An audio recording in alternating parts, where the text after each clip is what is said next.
So in each case, what I've asked presenters to do is take a few minutes to describe their business and the impact it has in the people they deal with as employees, as customers. And, you know, customers might be the person next door, or it might be 70% tourists, or you might be attracting customers to Lostine from Wallowa or from Joseph. I don't know. Maybe we'll learn some of those things. And then ask, after they do that, to reflect on their place in the community and what their business, and they add to our whole community well-feeling, if you want to put it that way. I mean, I think we're all pretty proud of what we have in the community. We're proud of our healthcare system. We're proud of our natural resources, and we're proud of our businesses.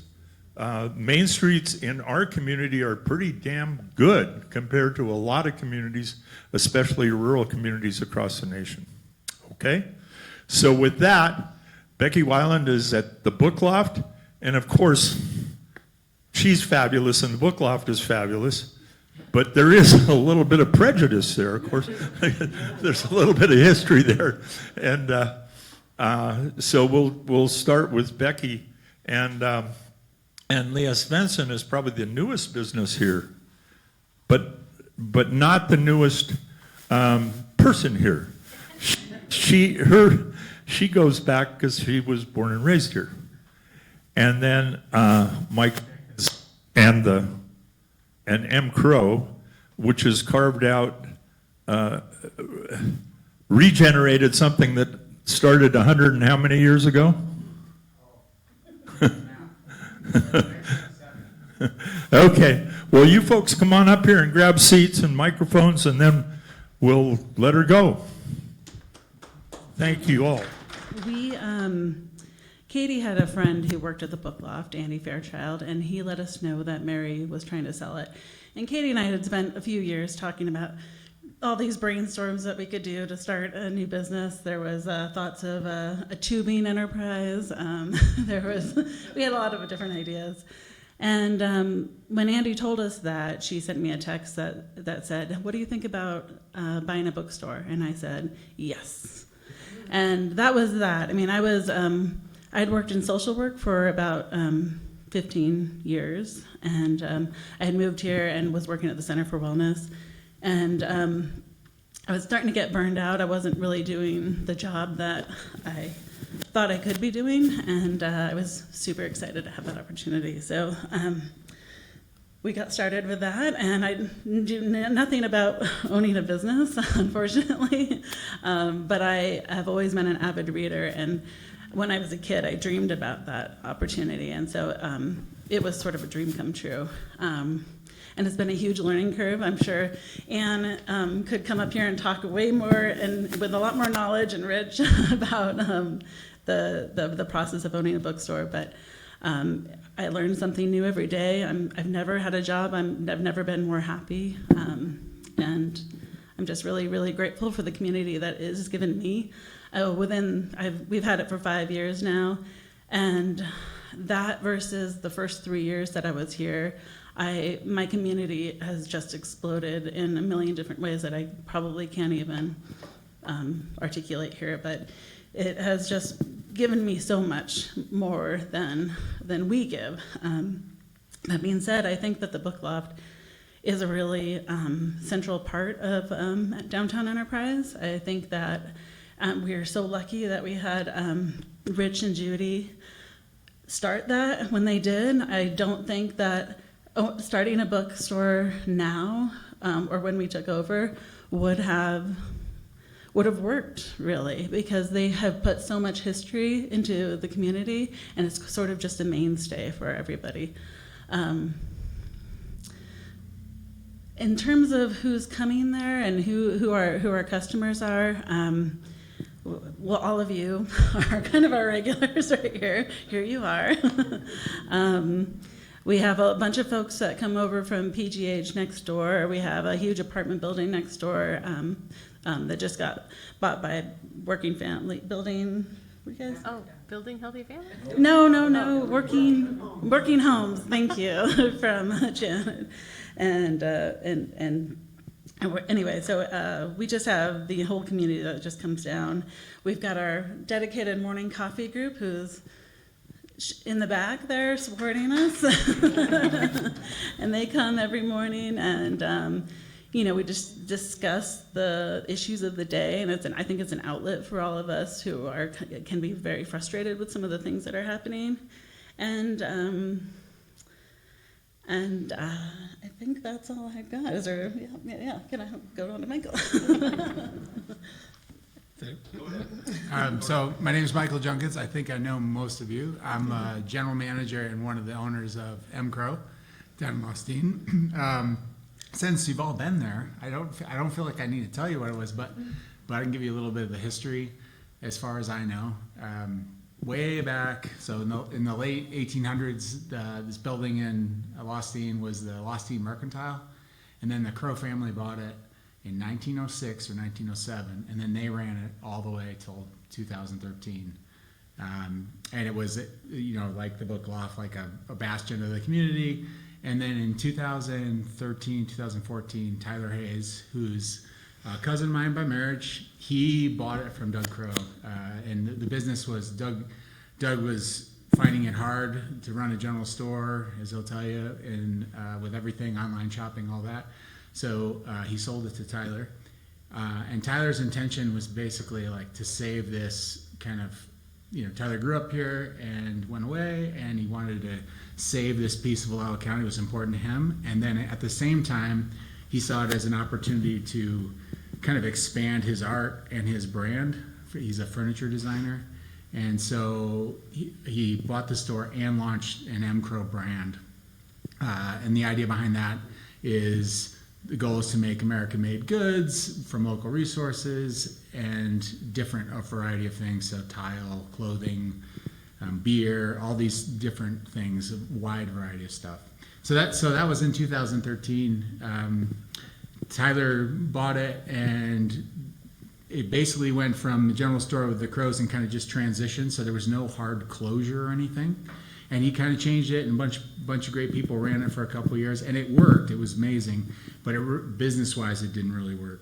It was hard to make it. In 2017, I'm giving you guys too much maybe, but I'm not from here. I'm from Massachusetts, so thank you for tolerating me for the last 8 years.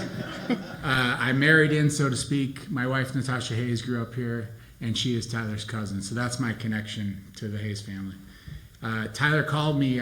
We were working overseas. He called me in 2016. He says, "Hey, I got this crazy job for you. I want you to come. I want you to start a brewery and remodel the grain silo over here. We're going to make slab tables." No mention of pizza or any restaurant. So it was too good of an opportunity to pass up, and we moved here to do that. And so I started working for Tyler, and we did a bunch of different things. MCRO ran, and then we discovered it just wasn't working. So we closed it, remodeled it for a year, and then we reopened it, as you kind of see now. So and then the last 6 years we've been running it as a general store with a restaurant, brewery focus. So that's what we have. It's a restaurant, it's a brewery. We try to be a general store. We try to have some extra stuff. We are trying to make different things, ceramics and denim, and we're exploring all these things all the time. That's what it is. As far as the customers we serve, all of you, I'd say the Lost Teen locals have really kind of adopted us. MCRO's always been important to them, but I feel since we reopened, we've definitely have a strong bond with the folks down there, and then a real mixture from the Lower Valley, Walhalla, and Joseph, and so I'm real pleased with that. Outside of that, we've slowly, I shouldn't say slowly, but tourists, we're on the tourist map. People, instead of just driving by, they'll stop. And then we also have people that have been following Tyler Hayes for a long time, and they come from all over, and so online, and people have never been here. I'm really rambling, but that's kind of feel like I give you a lot of info. So in the 6 years I've been here, I feel like it's been what it's given me. It's given me a challenge. It's definitely humbled me. All kinds of opportunities to learn, connect with people, and deal with the different problems that come up day to day. For when things break, things don't work, all those things. Employees, we've been really lucky to employ a lot of great people, and I hope they've had a good time with us. And a lot of them have used it a lot of the guys that work with me to remodeling have gone off and they're doing their own business now, and feel real fortunate with the crew we have down there now and all the people that have helped build it up. So we've tried to give fair wage, good job, good working environment. And so that's the kind of employee part of it. Community-wise, the whole intention when we started it was that we would try to continue the spirit of MCRO, and we wanted to be a hub in Lostine and in the county. And so we've really tried to do that as far as like offer up the space for charity events, special events, community stuff. And that's been one of the joys of running the business, is being able to do that. And it feels good to be like pie auctions and all the different things we've been able to do. And what I do want to say with that is that although we offer the space, it's the community that really comes and makes those things alive. Like people show up and then they donate to all these people. So we just use MCRO as a kind of just a space, and then people come in and then been able to really do some cool things. So I'm very grateful for that. That's all I have. Thank you. All right. Well, that was just talking about fundraiser kind of stuff at your place. When I first saw that it was these three, I was like, this could probably be the case with any three, but just the connections of just the three of us. Like just a couple weekends ago, I was at a fundraiser and bought a really expensive, because fundraisers they get up, but a case of MCRO wine at this fundraiser for the Wallowa Valley Center for Wellness. And I'm like, that's kind of cool, right? Like, we have these connections. Becky has that really cool section at the Bookloft with local work, and she carries one of my books of my artwork and my friend's poetry. And, I have about 7 journals from there I haven't opened yet and written in. And I just keep buying more. I don't know, it's a problem. But, and then we all love MCRO pizza. And it's neat. You might have some furniture from my shop in your house, Michael, right? Like, so that's just a neat community piece to that, right? Like, and we could probably find those connections with any 3 people from Main Street, right? So, anyway, so a little bit about my business. So Element here in Joseph, it's in Stuart Jones's old building, and it is, I've got quite a few different things. I've got furniture. I can order custom built furniture. It's made in Portland. This doesn't happen very often when you order from anywhere, but like, I am the owner of the business. I go and pick up the furniture with my trailer, and it is me that delivers your furniture to you for no extra cost. Sometimes I do need a helper, and I have to find someone to help me, but and so I think that's a great service. Like, how hard it is to buy a couch online and just hope that it's comfortable. So that's kind of neat. You can test the quality in my shop on some of the models, and then it's high quality and it'll last a long time. So, and then I have some other furniture, just a wholesaler that I have, Coaster Furniture. And actually it ties in because I'm doing a little promotion. My business is turning 4 years old this month on the 18th. Yeah, it's exciting. I can't believe that's already the case, but it's gone really fast. And so I'm doing a little promotion. If you shop on my website, you can start a cart, just in the Coaster Furniture. You start a cart, and on the 18th, I'm going to draw someone who's started a cart, and they'll win $400 off their order. So if you just find $400 table or something to put in there, you could win the whole thing for free, and then free shipping. So if there's anything you need for your home, this is a fun time. It's kind of an awareness as well that I have this year-round, this furniture ordering situation. You just start a cart, and then you submit the cart. You don't pay for anything, but it comes to me, and I I'm able to sometimes do some more discounts or figure out what the shipping will be. And so this is kind of neat because I'm asking a lot of people to start a cart. I'm going to quote everybody's cart. And because there's maybe a lot of people that might need some things, we can all save on the shipping. So, it'll be minimal shipping if there is something that you need. So that's kind of a fun way. I'm celebrating a little thank you to my customers, who many of you are, and thank you for that. And then another piece is the local artists that I carry. I have about 20 other local artists besides myself. I do the encaustic painting with wax and resin, and teach workshops in that, and that's a part to the business as well.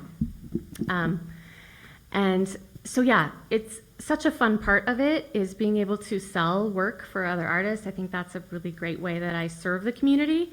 I'm providing the retail space, the manpower, woman power in this case, and they're providing these beautiful pieces that I get to have on my shelves and help them sell. And so I looked up a little stat because I thought I should probably know this myself.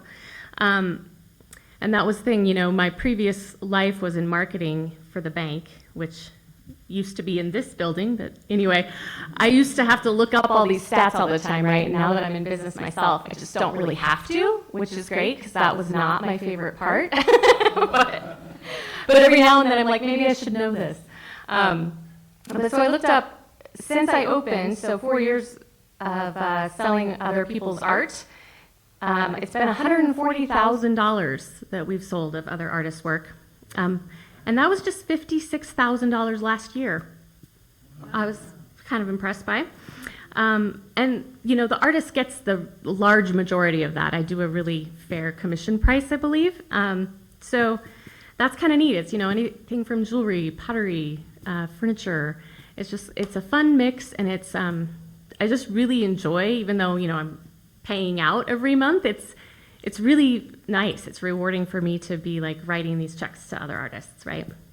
So, and then another piece to what I do in my shop that I am not very good about talking about, so this might be brand new to a lot of you, and I'm working on getting the word out right now, is I do a little bit of energy work, which I got into sort of because I had this process done to myself and then saw all these opportunities about this building was for rent for Element. Everything just fell into place, and I felt like this process, it's called Access Bars, that I had done on myself kind of led me to being open to these opportunities and led me to kind of not have the fear of starting my own business and focusing on my art. We all have that starving mentality or starving artist mentality we grow up with. And I just saw it as an opportunity and felt like I followed my intuition on it, and I couldn't be happier. And so I learned how to do the process, and it's just like a Control-Alt-Delete reset on your brain a little bit, like on a computer. You just clear out thoughts, feelings, emotions that are not your own. And and I've done it a few times, and it's like some pretty cool life shifts that people experience. And so I'm not trying to keep it a secret, but what I usually do is just like as it comes up in conversation, I might offer it and talk about it. But it is super easy to do. It's like 45 minutes to an hour. We do it right in my shop, either before opening hours or right after. And it's like just a massage bed. It feels really relaxing, and it's just freeing. It feels like if there's any part of you that needs a little shift, you don't have to be struggling with anything. I wasn't really when I got it done. I didn't even know I was looking for a new job or a new path, but it was just clear. I mean, kind of like Becky said, it didn't start off that way, but what she's doing is, really feeling aligned with her. And I think doing a bar session, if you know anyone that you think might benefit from that, like have them stop by and talk to me. I can consult, do a phone conversation or whatever. But so that is, that's I think about all that I had. Yeah. Thank you, all of you. We're gonna open it up as a question and discussion, and I'm gonna preempt it because I thought of one right as I was looking at all of you. What about relations? I'm thinking about Lostine. When LT opened up, it probably didn't really hurt you. I see cars parked the whole damn way, all the end of Lostine to that. I mean, Lostine is now the eating place in the county, right? We try. No, it didn't hurt us. Like a lot of people would say, "Oh, that's going to be bad." It hasn't been at all. And Dan and Autumn are great, and we work together. We'll help each other out, and I think it's just been good for everybody. And same way, Leah, I don't think the other art galleries and stuff in town are not really competition, but you complement each other, right? Exactly, yeah. If somebody's coming and they're interested in art, it's like the more places that they can go that are art related, the more fun that visit is to town, right? Yeah. Good. Okay, I'll give up the floor. Who's got a question or a comment? Come on, you guys. Here, Chris.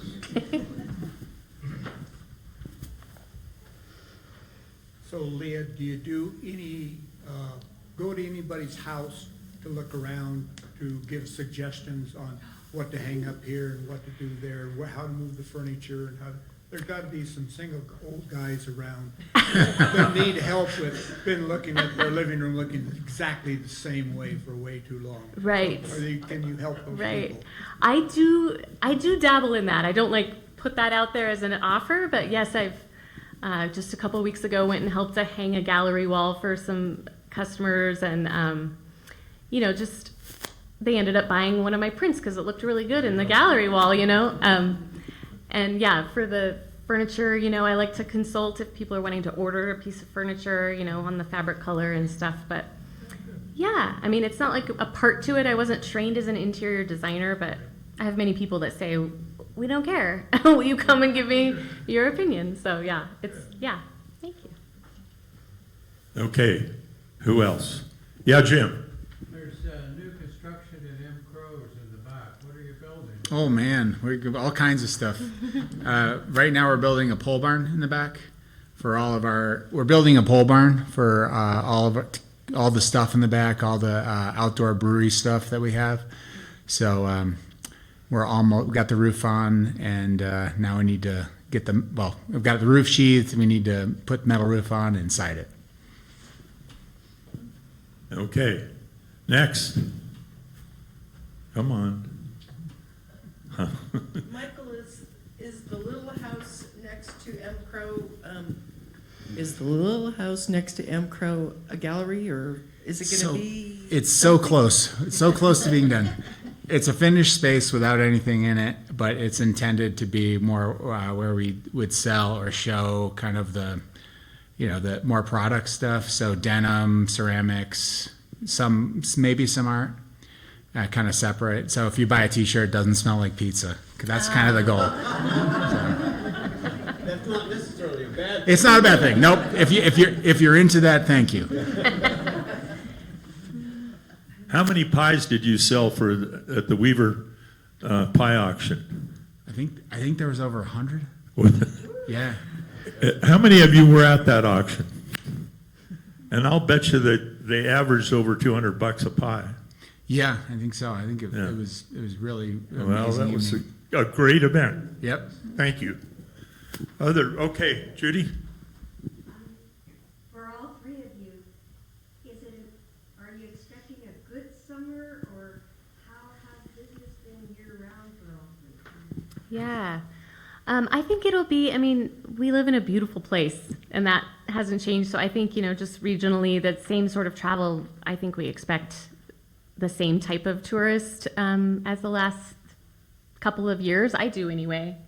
I don't think that'll slow down. I don't know that people will be as apt to spend as much with some uncertainty, and perhaps, having higher prices, they might be trying to save money on their trip a little more, maybe. But yeah, it's been so far a very comparable year for me. Yeah, I would say the same, except when we bought the store, it was right after COVID started, and a lot of people said that we were crazy. And what we found was that our numbers weren't really different from the year before, and I think that we kind of are going to be going into that again this year, because when you're not making these big overseas travels or going to Hawaii, or you're just trying to pare down, driving to your vacation is actually, I think, probably advantageous for us. So, in any case. Yeah, they said Judy and I were crazy in 1976 too. We were. And I don't really know yet. I feel like we've had a great year, and we've mainly the locals have continued to support us, and I feel like that's been the heart of our business. And then it does seem a little different this year with the tourist influx. It seems a little slow, but that's just anecdotal. But I'm hoping that we have a strong summer. April with the good weather was quite strong for us. So we'll see how it goes. If we have snow in June, could be tough. Yeah. Well, you actually started answering the question that I was going to ask, because our economy here is pretty dependent on tourism, but I'm not sure how that actually affects the each of you maybe differently. And my question or general sort of inquiry is along the lines of vitality here in the community, economic vitality and so on. What sort of fluctuations you have experienced, and if that's a problem, or if you've developed strategies to deal with that sort of fluctuation, if there is fluctuation in your own particular business. Sure, yeah. I mean, it's seasonal for sure. I do the vast majority of my business is May through October, where there are people visiting. But, that's mixed in with the locals that are doing projects for their home or just needing gifts or, and then there's a little uptick for the holidays. But yeah, generally, January, February, March, even April is pretty slow. And that's the case all the time. And so you just kind of plan for that. You don't spend all any of the money that you made until you got it figured out, right? To get through those months. Because I do like to stay open. I don't want to go completely dark in the winter. But I do reduce my hours a bit, and that's when I do some traveling and things. But yeah, that's to be expected. Very similar. We're pretty slow January, February, March, and then you can sort of feel the buildup as spring break starts to happen. But same thing, you kind of just have to plan for that. That's going to happen. Our busiest month, hands down, is December because of Christmas, and that's all local. I mean, that's all coming from the community. We definitely have a huge uptick in the summer with tourism as well, but it's December is the month, for sure, hands down. Yeah. So I think I could say, and Cheryl might have more to say, but our visitors have been down this spring. But this Nez Perce Art Show was one of the best shows we've ever had, and we had a big crowd, and we sold a lot of art. So I think that a lot of people in the community, and it was all local, no, wasn't all local people. Some of the artists brought buyers from Lewiston and whatnot. But I think all of us are watching our money, but we're also spending locally maybe more than we would otherwise. You were going to say something. Oh, just similar with the seasonal fluctuation. The real challenge for us, and I would say all restaurants here, is the shoulder seasons. So you got to build up your crew, and you got to make sure you're ready. But then when sales start, like how do you fade in? How do you fade out? How do you make sure it works so that you're not overstaffed, understaffed, all those things? And then I'd say the locals are the heart of the business, and they make it work. And then the tourists, basically, if you're going to make money, they help you do it. They're the cherry on the sundae, and it feels like we need everybody. So Upper Valley, Lower Valley, tourists, everybody. And it's a good combination. But back to your question, the fluctuations throughout the year. One thing that can be difficult is the changes in all the prices from the restaurant end. So over the last month, there's a big increase with local beef, like live animals, and then like for whatever reason, pizza boxes are through the roof. So you always have to deal with that if they come in, and then what are your prices and kind of. And I don't know if it's the same in the furniture book. You get these little surprises, and you have to kind of. You know, I think remembering back to my retail days, also we say tourists and throw them all in one bucket, but I always thought most of the tourists were people that friends or customers already here brought in when their relatives or friends came to town. It's true. A lot of that. Yeah. Yeah. Yeah, and just to touch on that, what Michael said is, you know, I'm getting some of my suppliers are already starting to say, like, you know, starting next week or whatever, you know, prices are going up for when I'm purchasing. And so I'm on this influx of, you know, back and forth. I can't decide. I have already stocked up for the season, but I'm like, before I'm affected, should I get more, you know? But then I'm also thinking people aren't maybe going to spend as much. So it's just weighing those options, you know. And storage can be an issue. Exactly. Storage is the issue for sure, too. So, Yeah, coffee's going up, guys. Sorry.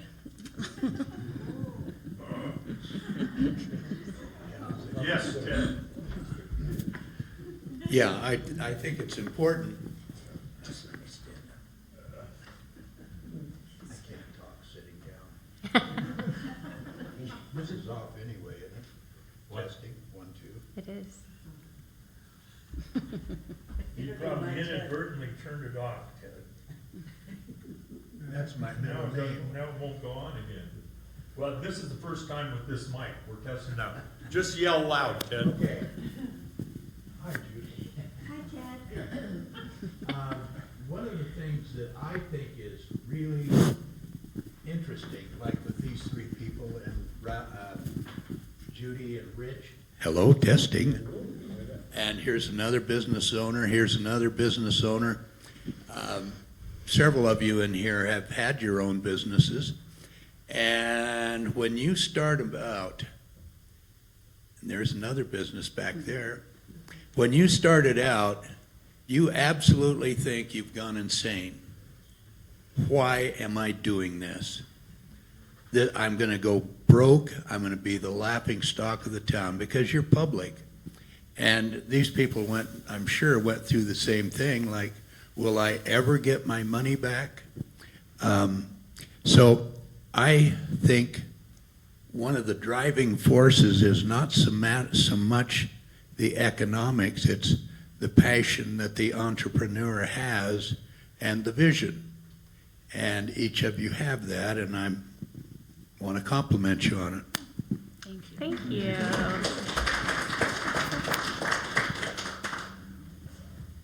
Yeah. Expectations versus reality. You've had the most transformation. What were your expectations when you started this deal? That I'd be working right here at the silo, making furniture and beer. So I'm totally shifted. It just kind of evolved, and it's definitely been a journey. It's always changing. So. What's happening with the silo? Oh, anybody got any good ideas? We're in a holding pattern. Paul Flanders is building houses out of them. I don't know. We're waiting. We'll do something. That's a goal. We got a lot of ideas and we're plugging along, but that's one that we have not gotten to yet. Climbing gym. Yes, that would be good. What did you say, Nancy? Climbing gym. Those silos would be pretty nice to climb. How about Yeah. on top that goes around? That'd be great. That'd be great. That'd be great. All right, comments. Anybody got a business? What? Michael, will there be furniture built here? Right now, there hasn't been talk of that. So, it doesn't really make sense at the moment because Tyler's got all his infrastructure out east. It makes more sense to do different things that we kind of talked about. We've thrown in different ideas out. So the ceramics, the denim, beer, really kind of double down on the beer. That's been one of my goals that I have not yet achieved to the level that I'd like to. So trying to keep going with that. So to answer your question, probably not furniture, but you never know. That's so true. Yeah. As Tyler's parents, we never knew what. Yeah. So, What did you think you were going to do when you started that sign painting business here, Ted? Oh, man, I'll tell you, that was funny. I opened that up in the Willow Valley Mall before they transformed it, and I had a little corner that I paid $35 a month for. And I started painting signs, and every time I paint one, I go, well, this is probably the last sign I'll ever paint. Kiyomi, would some people pass that back to Kiyomi?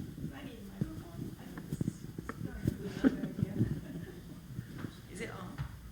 Hello? Yeah, it's on. Okay. Well, I'm kind of sort of, piggyback on, Ted's comment, but I have questions for all of you, three. And so I'm sure, so Mike, you said, there was a shift. So how do you describe the shift before and after? in the business? In the business Yeah. or whatever, when you face the challenges. I'm life coach, so I'm so curious. Just personally, so the shift happens, a lot of times it could be a surprise or unexpected thing, so there's a moment of, not shock, but like, what am I gonna do? And then you slowly piece it together, and then I feel fortunate with the community and with the crew we have is that you just put it out there, and people help me work through it. Tyler, my local crew, my wife, family. So those then you kind of bit by bit try to figure out what you're going to do, and then sometimes you make the wrong move, and you learn that quickly, and so you got to backpedal a little bit. That's been my experience so far. But Sounds like you have self-trust and also, the gratefulness yes, is the trigger. So sounds great. Thank you. No temptation to go back to physical therapy? there's always a temptation, but depends on when the freezer breaks. Yes. I do have one more comment. I think she's got the good hot mic now. Okay. And then after you, Chris. Okay. You want me to go? Yeah. I think the funniest thing, just to bring a little humor to the M. Crow, one day Tyler and Ken Wick and I drove down to M. Crow, and Tyler wanted to look at the M. Crow building. And he said, let me look around here a little bit. So he was looking around, and Doug Crow, who most of you know, he's such a character, he sidled up to me. We were outside, and Ken was busy selling this building to Tyler, and Doug leaned over and he said, I just bet you wish Tyler wouldn't buy this. Get it to Chris right back. Thanks, Ted. I just want to acknowledge how wonderful you guys are about giving to the community for events, and how lucky we are in the whole county that people that own businesses are so willing to give back as best they can. And you guys are an advertisement for shopping local. We have no business going outside our county for anything. And thank you guys for being wonderful parts of our lives. Thank you. Thank you.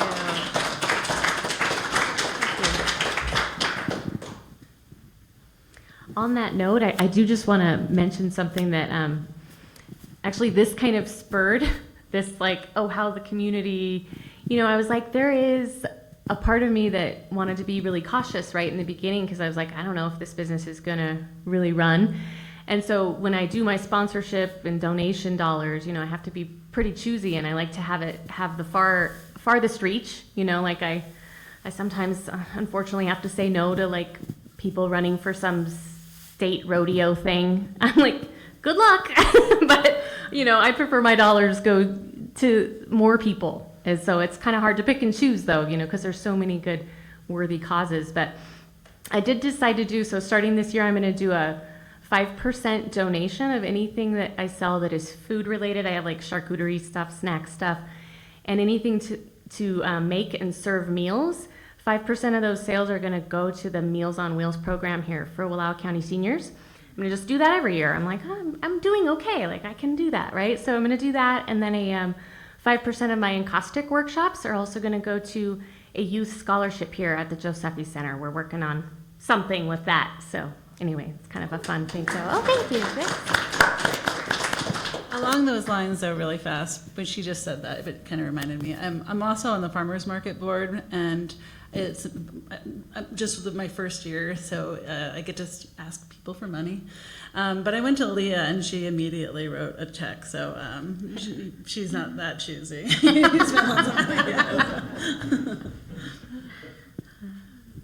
Judy and Ann, you've got the mic back there, one of you. Oh, I just wanted to tell people, because you probably don't even remember back that far, but Leah was one of our original board members here at the Josephy Center. Right. She and Will were on the board. We had so much fun, and they helped design this wonderful system for hanging art, because we hadn't realized when we bought the bank building that it was all windows and there were no walls to hang the art on. And so there's a big part of Leah in this building and organization. Thanks, Ann. I just want to give you hope, and I'm going to stand up. Rich and I have different memories of the beginning, but this is one of the memories that might give you hope about how things are going to develop. The Bookloft started upstairs in Ralph's old building. That's why it's called the Bookloft, and it was hard for people to get up that million stairs. So on the very first day, we sold one Zane Grey book for 79 cents. Some people hang $1 on the wall. I put 79 cents. And then we moved downstairs, which really helped us. Speaking of which, I just want to put out a little plug for this. Next year is the 50th anniversary of the Bookloft, not to make you guys feel too uncomfortable with that, but we are going to be doing some sort of celebration, so keep your ears out for that. Yeah, as somebody said, the marriage or the relationship between the football coach and his 24-year-old girlfriend, they said the difference is enough for our membership. So the age of the Bookloft is almost, it makes it eligible for ARP. Yeah. This is a lot of fun, and it's, I think this whole idea of community and community good, it sounds abstract when you say community good. But if you talk about a fundraiser for David Weaver, that's not abstract, right? And if you talk about sending customers back and forth between businesses, and those things aren't abstract, but they're really what knit our community together. All those little relationships are really what knit us together, in my humble opinion. Most of my opinions aren't very humble, but okay. Let's see here. We must have a couple more. Owsley was on Main Street in the law office before it was Bookloft. $50 a month, 50 bucks a month. including heat. Pardon? Including the heat. And the heat, to tell you how far things have gone, the heat was radiators that were fueled by the building next door in somebody just cut a hole in the wall underneath, and they had a furnace in the Berlin building, and that fueled the radiators in the law office. Yeah, The Dan. heat came on at 8 in the morning and 5:30 in the afternoon. 2 shots of heat. I'll remember that next time I'm frustrated with the heating situation. And just as things go around and come around and whatnot, so the second place for the Bookloft was what's there now, and then it became a what? Michael's now, there's one. Oh, it's a hair salon. What all has it been? I was in there. Yeah, it was an engineering office, and then Blue Mountain Computer Office. Blue Mountain Computer rented a corner of it from me and kept expanding until I had to move out. And it has the oldest air conditioning system in Wallowa County. There's a little, in the sink, under the sink, there's a little water tube and a little faucet that you turned on, and it would run water through a radiator in the basement, and then it would just dissipate somewhere, that water. And there was a fan that blew across the radiator and blew air up into the Bookloft, or the building. Dr. Scharf invented that in 1936 or something. Okay. Anybody else here? I have a question. Yeah. What relationship do you all have with the governments in the county? The cities, the county, all of that? Does that affect your business at all? Or do you even have any relationship with the governments and commissions? You know, I mean, I just have to pay pay $50 a month to have a sandwich board with the city. Not a month, sorry, a year I think it is. Yeah, just every year. I mean, besides you know, that kind of maintaining the sidewalk, you know, the city says I maintain my sidewalk, you know, so I have to shovel and things like that. But you know, I don't have a lot of other reason unless they leave the Christmas decorations up on my tree till March. That is when I have to call and say, hey, because if I try to take them down myself, they don't like that. But yeah, no, that's about the extent of the city government. That yeah. I'd say I have really good relationships with the city and the county. So the city of Lostine has been nothing but supportive. The folks down there have been very helpful, and it's been really good. And then the county as well, with all the different properties and projects and everything. I'm in there a lot, and they deal with us, and they've been helpful. Yeah, I don't have any one way or the other. I feel like I have really good relationships with both the city and the county. I try to go to city council meetings as much as possible, just to sort of, so many things are happening that I never hear about. So going to those meetings is super helpful, just to get a better sense of what they're working on. But no, they generally tend to not be too affected. Other than personally, I'm curious about what's going on. Do you hear anything in your businesses about Forest Service layoffs? Are any of your customers laid off? Have you heard vibes on that? What? There are a lot of layoffs in the Forest Service right now, and a lot of people are retiring. That's just anecdotal, but including my partner, he's retiring. Yes. Yeah, I'd say the same anecdotally, and then just friends or customers that come in. People have been laid off, and then people who are concerned with just the uneasiness, uncertainty.